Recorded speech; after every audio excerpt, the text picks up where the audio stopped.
had a chance to sit down with Glamour Magazine Woman of the Year, Vanity Fair's leader and trailblazer, and women's rights activist Gloria Feldt. She's also a teen mother turned CEO of one of the largest organizations in the country. I'm really excited for you to meet her. So your story is just an unfathomable one. You were a teen mom. How old were you when you had your first child? I was 16 when I had my first, 16. and I had my third when I was just a little bit more than 20 years old. So you're less than 21 years old, Yes. a mother of three, and you hadn't graduated from college yet. Right. What was that time of your life like? It was enormously challenging time, but I don't think I knew it yet. I just didn't really know it. I was acting out the culture of the time. I grew up in rural West Texas in the 1950s. And what was that like for people And it was a culture in which it was not assumed at all that girls should want to either get an education beyond high school unless you hadn't gotten engaged yet and you were going to get your MRS. And nor were we encouraged to have a career. You obviously must have had big dreams to end up where you were. I did not have big dreams. No, I did not, because again, I was in a culture that didn't support girls having big dreams. So even though your dad said you could be anything, Yeah. he was sort of an outlier. Little did I know that he, unbeknownst to him even, that he was a feminist way back in the 1950s. Right. He would have never called himself that.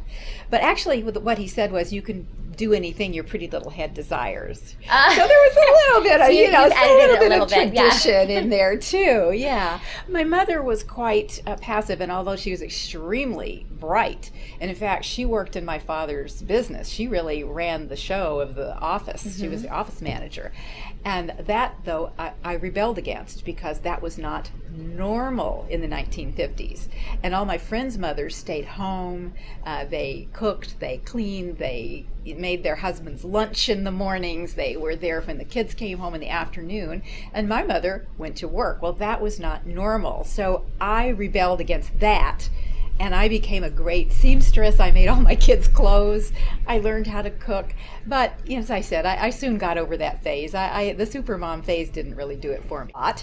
But I never lost my love of learning. And so after my third child was born, and after I had this wonderful new technology to pill, I decided I would start to college. And I started to the community college, and I carefully took all of my classes on Tuesdays and Thursdays, so I would only have to be away from home 2 days a week. And I finished what I could do in the community college. There was no upper division college in Odessa, Texas, where I was living at the time. And so I started doing community volunteer work. And I became involved in various groups that were furthering the civil rights movement. And one of them was the brand new Head Start program that just began.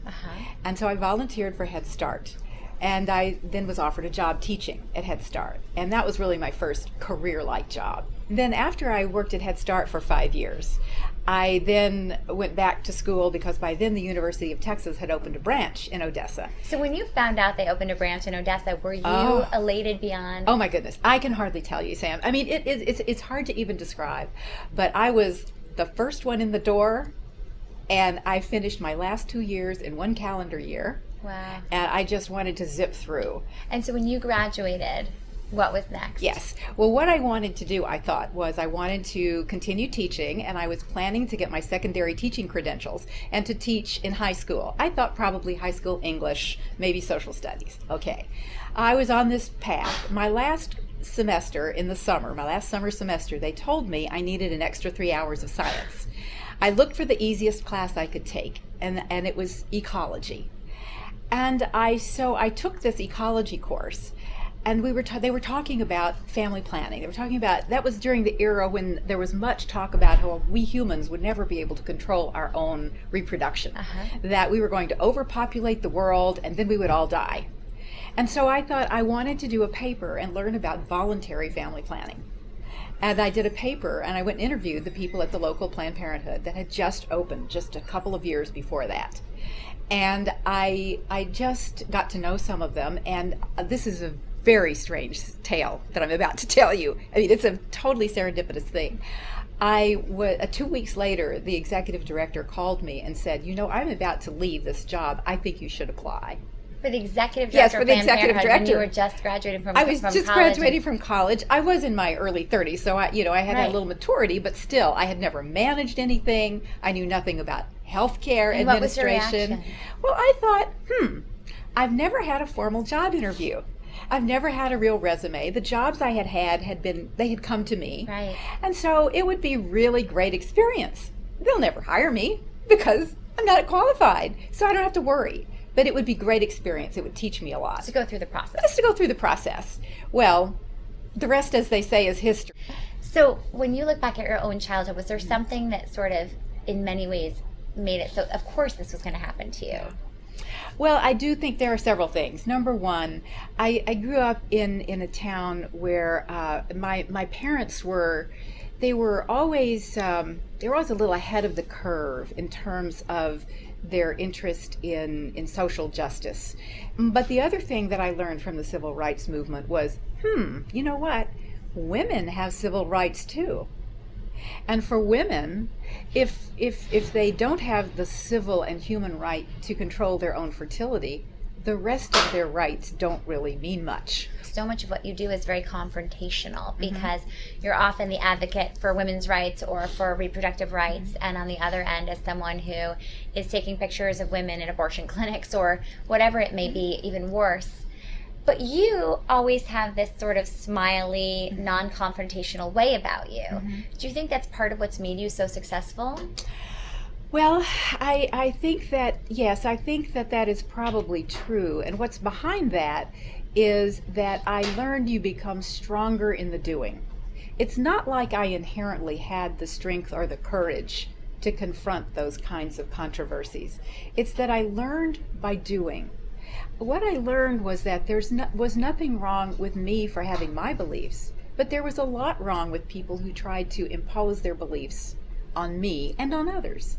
And I also learned, and I think this was my teaching background, I also learned that you can't beat changing opinions into people. You can only try to lead and to teach and to model. And so that's what I try to do. When you were at Planned Parenthood in your area, how did that then suddenly one day become, I'm the CEO of Planned Parenthood? Well, it was also an evolutionary process. I had been the CEO of first in West Texas for 4 years, and then of Planned Parenthood in Arizona for 18 years.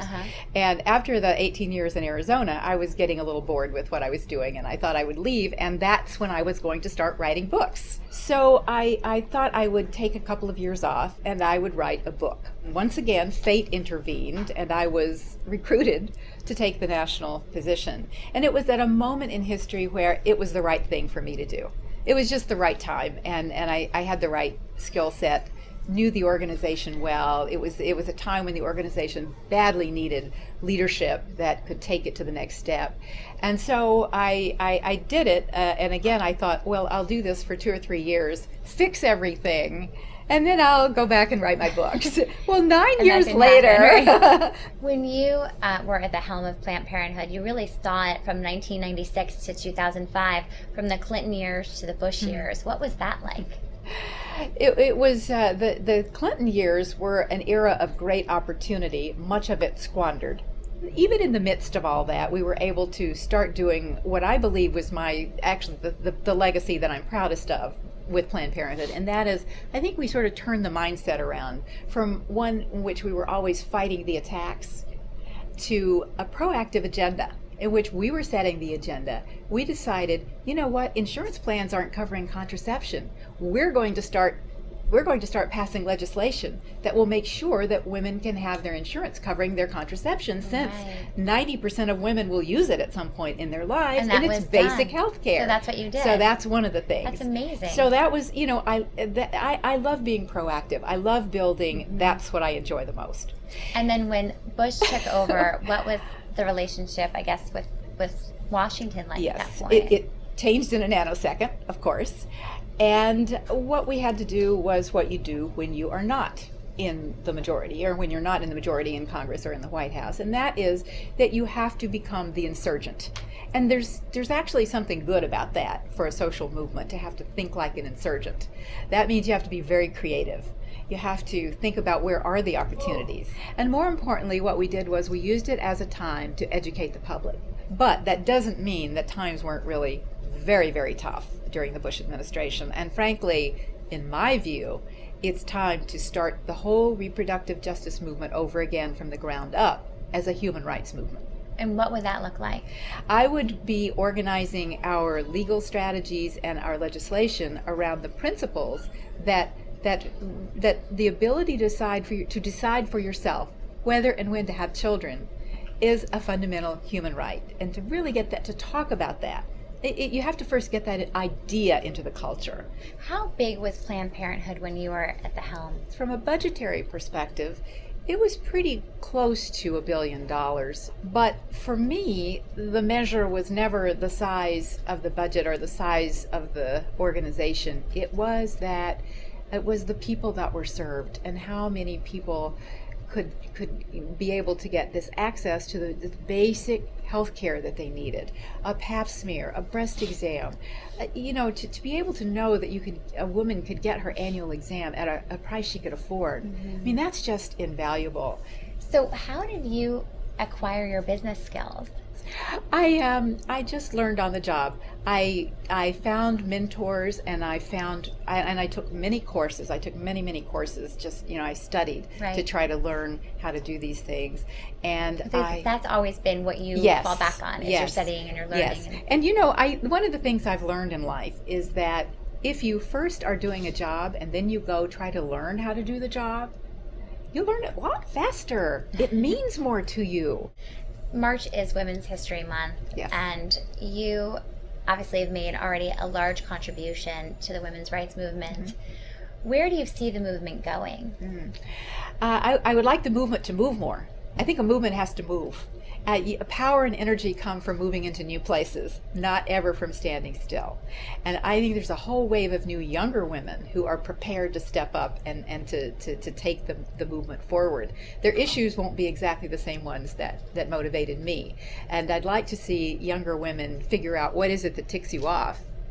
Because getting a little ticked off about something is often what helps you really get going. Do you see that in women today? I mean, do you see young women and say, oh, I can see them being a future leader? I mean, in the feminist movement, or do you feel like it needs a little bit of PR or something? Well, it needs both of those.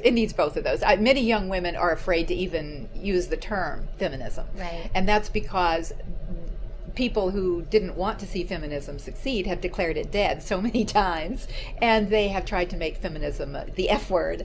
Well, I think the F word is a really good word, and it's a great word to use. All it means is simple equality and simple justice for men and for women. All right, well, Gloria, thank you so much for joining us today, and hopefully you are just as obsessed with Gloria Feldt as I am. Thanks for watching.